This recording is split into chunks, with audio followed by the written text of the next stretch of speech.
Hello नमस्कार दोस्तों। आज हम बात करते हैं फिर से टाटा टेक्नोलॉजी के स्टॉक्स के बारे में।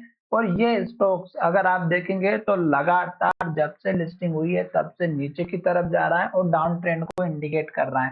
क्यों? क्योंकि स्टॉक्स जब से हमारा यहाँ पर ट्रेड होते हुए नजर आया, सभी लोगों ने यहाँ पे प्रॉफिट बुक किया है और बहुत सारे लोग इसमें अब जो है फंस चुके हैं। और फंसने के बाद ये स्टॉक्स केवल नाम का मोहताज रह चुका है। फिलहाल तो ट्रेंड डाउन है, स्टॉक अच्छा है, फंडामेंटल भी अच्छा है, कंपनी का नाम भी अच्छा है, कंपनी भी अच्छी है। पर दोस्तों ट्रेंड के हिसाब से अगर आप काम करेंगे तो किसी भी सड़ी से सड़ी कंपनी में भी आप अपना प्रॉफिट बना सकते हैं। और अगर आप ट्रेंड के हिसाब से काम नहीं करते हैं तो आप बड़ी दिग्गज कंपनी में भी अपना प्रॉफिट नहीं बना सकते। इस बात का ध्यान रखिएगा।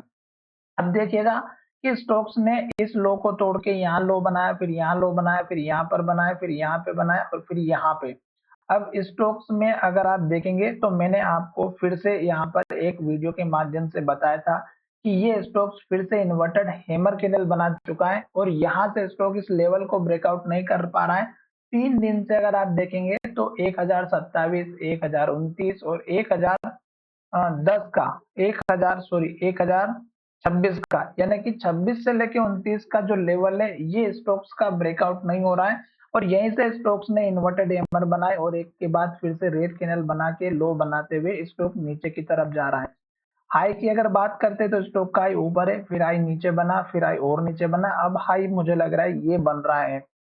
और ये स्टॉक्स नीचे की तरफ ही जा रहा है, तो अभी हमें केवल वेट करना चाहिए जब तक इस तरह की रेड कैंडल और लो बनेगा और लो के पास क्लोज होगा तब तक। हो सकता है कि स्टॉक इस बार इस लेवल को तोड़े और स्टॉक नीचे की तरफ चला जाए, क्योंकि ये स्टॉक अब यहाँ पे तीसरी बार आ जाएगा और फिर ये लेवल टूटेगा तो फिर ये हमारा काम करेगा टारगेट का, यानी कि रेजिस्टेंस का, सपोर्ट बन करके बन जाएगा रेजिस्टेंस लेवल।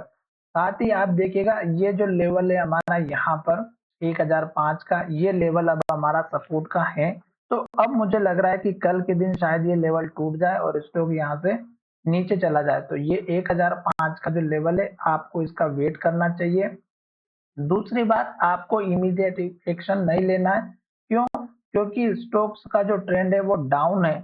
अगर आप यहाँ पर वेट नहीं करेंगे और स्टॉक का कंफर्मेशन नहीं लेंगे तो स्टॉक्स में आप यहाँ पर फंस सकते हैं और फिर ये लेवल अगर टूटेगा तो फिर स्टॉक्स का सपोर्ट लेवल हमारा कहाँ पर है, 982 के आसपास का। तो ये 2 से 3 लेवल है जो कि आपको दिखाई दे रहे हैं। अगर हम टारगेट की बात करें तो 1020 के आसपास का टारगेट रखिएगा और ये जो अभी लेटेस्ट का जो हाई बना है यहाँ तक का टारगेट लेकर के चलिएगा, 25-26 के आसपास का।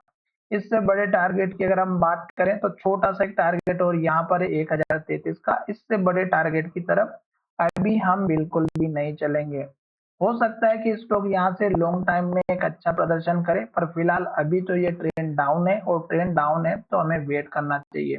पहला टारगेट यहाँ पर ये बता दिया, दूसरा चाहे तो आप यहाँ पर रख सकते हैं जो हमारा 1044 के आसपास का है। तो ये 2 टारगेट आपको यहाँ पर मैं बना करके दिखा रहा हूँ। आशा करता हूँ कि जब भी स्टॉक्स में एक इस तरह की इन्वर्टेड हैमर टॉप पर बनती है या स्टॉक पुराने हाई के पास आता है तो स्टॉक्स में गिरावट आती है, तो आपको केवल इसी तरह का इंतजार करना है कि ये स्टॉक्स बार बार एक लेवल पर आकर के प्राइस का रिजेक्शन ले रहा है और ये रिजेक्शन इतना बेकार है कि स्टॉक की प्राइस को ऊपर जाने ही नहीं दे रहा है। अगर आप यहाँ पर देखेंगे तो स्टॉक्स में ये एक इन्वर्टेड हैमर बनी हुई है, 2 बनी हुई है, हालांकि 3 बनी हुई है। एक यहाँ पर बनी हुई है, एक यहाँ पर अगर आप देखेंगे तो हाई का ब्रेकआउट नहीं कर पा रही है, एक यहाँ पे इन्वर्टेड हैमर बनी हुई है, एक यहाँ पर बनी हुई है। तो ये स्टॉक्स में अगर बन रही है तो इस स्टॉक्स में ये अच्छे तरीके से काम कर रही है, तो आप इसका बेहतरीन तरीके से बेनिफिट लीजिएगा। और रेड कैंडल अगर बनती है, लो बनता है तो केवल वेट करना है, जल्दबाजी नहीं करनी है। तो चलिए वीडियो में विराम करते, धन्यवाद।